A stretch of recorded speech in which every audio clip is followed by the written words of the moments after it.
So next natin yung number 5. Dito na papasok yung pag-practice mo ng crafting. 'Di ba? Kasi nga nakabili ka na ng printer, nakabili ka na ng materials. Syempre, dito na. Syempre dahil doon sa mga napapanood mo, kung sa tingin mo kaya mo nang gawin 'yon, pag-practicean mo na muna, 'di ba? Simulan mo na. Eto na yung time. Huwag kang manghihinayang sa mga output, sa mga materials, sa mga mali, and make sure lahat ng mga kinakraft mo, halimbawa pwede mo siyang ibigay sa mga coworkers mo, 'di ba? Pang free, pang giveaways sa ka-churchmate or kung saan pa man, 'di ba? Sa kaibigan or pang personal mo kung medyo nanghihinayang ka kung ayaw mong ipamigay, 'di ba? So ayun, dito na papasok 'yon sa number 5. And syempre, yung mga materials na mga mali sa pagpa-practice mo diyan sa pinapasok mo na produkto, huwag kang manghinayang mga tropa, kasi isipin mo sineseminar mo yung sarili mo. Kumbaga ayan na yung pinaka-payment mo para matutunan mo yung isang bagay, 'di ba? And nasa sayo na rin yan mga tropa kung sa mismong customer mo yan pagpa-practicean. Kasi ako i-share ko sa inyo, dahil sobrang kuripot ko sa mga ganyan, kumbaga ayokong masayangan. Ang pinag-practicean ko talaga yung customer ko. Kasi sabi ko kasi sa tropa ko na vlogger din, sabi ko, pre, hindi pa ako nagbebenta kasi nagpa-practice pa ako para syempre wala akong mga failed attempts. Kumbaga solid na agad yung mga output ko. Syempre, naninibago pa lang tayo, bago pa lang natin gagamitin yung mga platter cutter natin, hindi pa natin perfect yung pag-cut, 'di ba? Hindi pa natin perfect yung pag-print. Yung tropa ko na yun, sobrang kulit mga tropa. Talagang gustong-gusto niya na. Gustong-gusto niya na masimulan ko yung printing ko,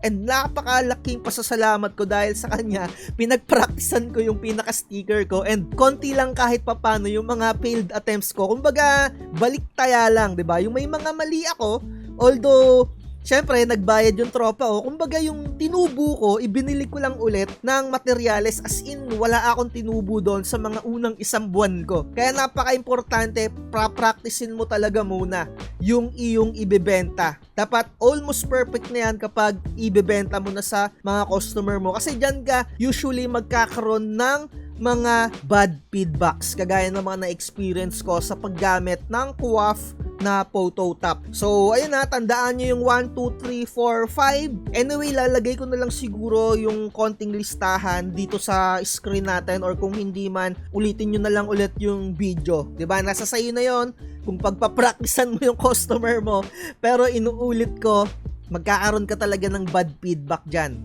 100%. So, eto no, next na natin, eto yung pinaka-importante din, bukod dun sa research, no, kakambal to ng research. Eto yung pricing.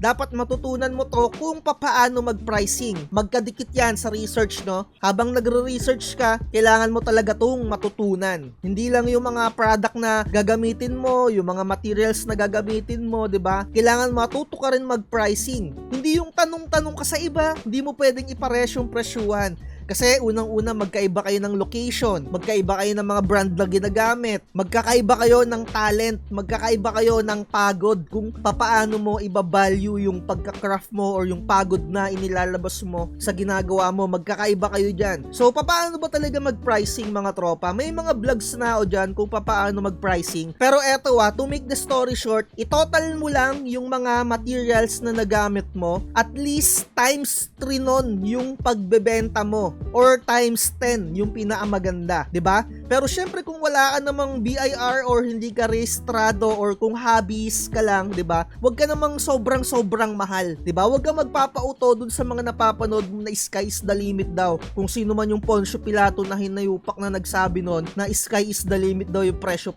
Inuuto lang kayo nun. So, ganito, example yung vinyl sticker, halimbawa 220 yung isang pakete na merong laman na 20 pieces. So, yung photo top naman, halimbawa 98 pesos isang pakete na merong 20 pieces, 'di ba? So kung i-divide mo 'yon, 20 yung isang pakete, 'di ba? 220 yung isang buo. So lalabas diyan 11 pesos lang yung pinaka-isang vinyl sticker, and yung photo top 5 pesos lalabas. So ipag-add mo lang 'yon, para maagawa ka ng isang sticker, gagastos ka ng 16 pesos, no? At least times 3, times 5, or times 10. Hindi mo na isasama dyan yung mga ink, yung mga kuryente, yung pagod mo. Basta times 3, times 5, times 10. And syempre, i-compare mo rin yan sa market.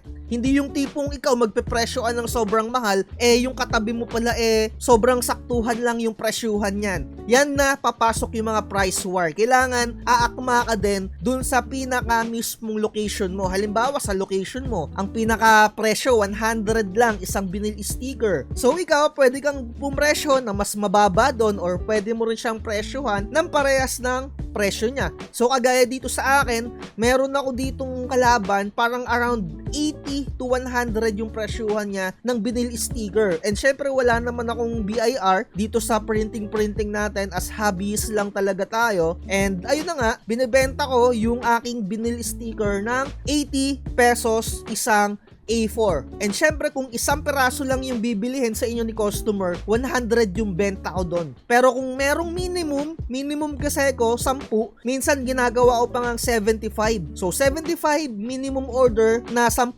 750 yung 10 pieces na A4. Malalaman nyo rin yan mga tropa.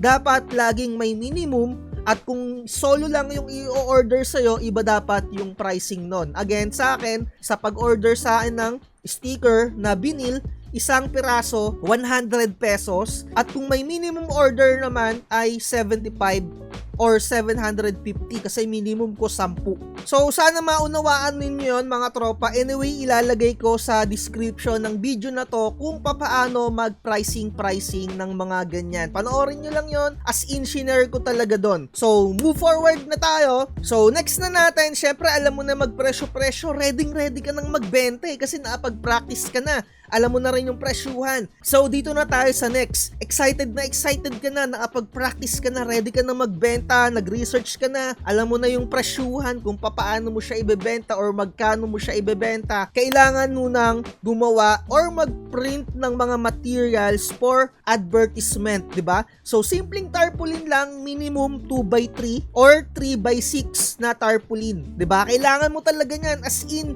ilagay mo lang doon print, scan, xerox, or kung ano pa man yung mga ino-orders mo, or kung ano pa man yung pwede mong ibenta, vinyl sticker, mugs printing, souvenir printing, giveaways, di ba? Kung ano yung trip mo, basta yung mababasa ng customer, yung malalaki yung font, wag yung as in maliliit. Kasi ako personally as customer, wala na akong pakialam dyan sa mga nakasulat dyan Magre-rekta na akong tanong, pero at least may nababasa sila na malaki, print, scan, xerox, souvenirs, or kung ano pa man, mugs printing, sneaker printing. Ayan lang yung mga importante, or kung ano pa man yung gusto nyong ilagay. Nasa sa inyo na yan kung paano mo i-advertise yung business mo. Pero kapag pinasok mo na tong printing business, kung hindi mo to gagawin, may kulang sa'yo. Eto na, yung pinaka-importante din, gumawa ka ng Facebook page. Kapag wala ang Facebook page mga tropa, nako, namumuhay ka pa sa nakaraan. Yan ang pinaka-importante, dapat meron ka niyan. Kung ano mang available na social media na trip mo. Mas maganda nga kung lahat ng available na social media na trending ay meron kang account, 'di ba? TikTok, Facebook, YouTube, 'di ba? Instagram, or kung ano pa man, 'di ba, na trending or kilala. Dapat meron kang mga account diyan kasi doon mo ipo-post mga tropa yung mga pinractice mo, yung mga kinraft mo. Huwag kang manghihinayang sa mga materials kahit hindi mo yan mabenta. At least meron ka or magkakaroon ka ng possible customer dahil sa mga napapanood nila sa mga post mo sa Facebook or kung saan pa mang application mo siya i-upload. Napaka-importante nun. At syempre, kung hindi ka naman masyado techie, hindi ka masyado marunong sa computer, cellphone, or pag-i-edit, kailangan mo siyang matutunan. Simpleng edit lang, videohan mo lang ng naka-steady, lagyan mo lang ng pinaka background music, di ba? Yung mga trending na background music, okay na yon. Or lagyan mo ng konting movements pag nagbibideo ka. Download mo lang yung CapCut kung hindi ka masyado marunong sa computer. At least sa cellphone, meron kang CapCut para pagka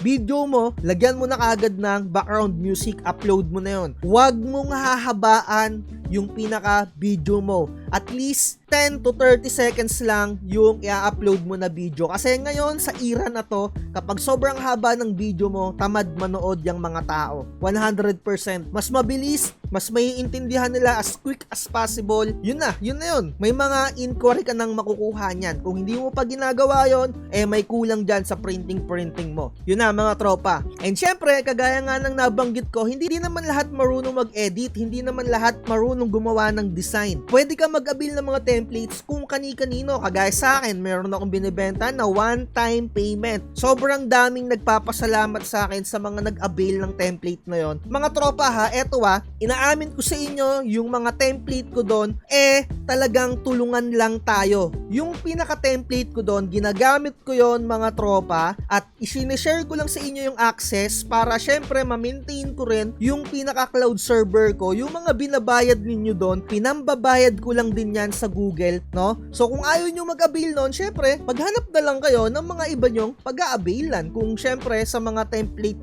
Pero syempre, napakalaking pasasalamat ko dahil tinutulungan nyo ako sa pag-maintain nung cloud server natin mga tropa. Maraming salamat dahil dyan tuloy-tuloy yung cloud server natin na almost 2 years or magti 3 years na exactly. Maraming salamat dahil sa channel natin na to. Tulungan lang talaga tayo, give and take lang din talaga tayo. And again, sa lahat ng mga template na mga nagagawa ko, libre nyo na yung makukuha kapag meron na kayong access doon. Available din doon yung mga application for printing like Photoshop or kung ano pa man, di ba? Na available na pwede nating gamitin sa printing. Message lang kayo sa ating Facebook page mga tropa.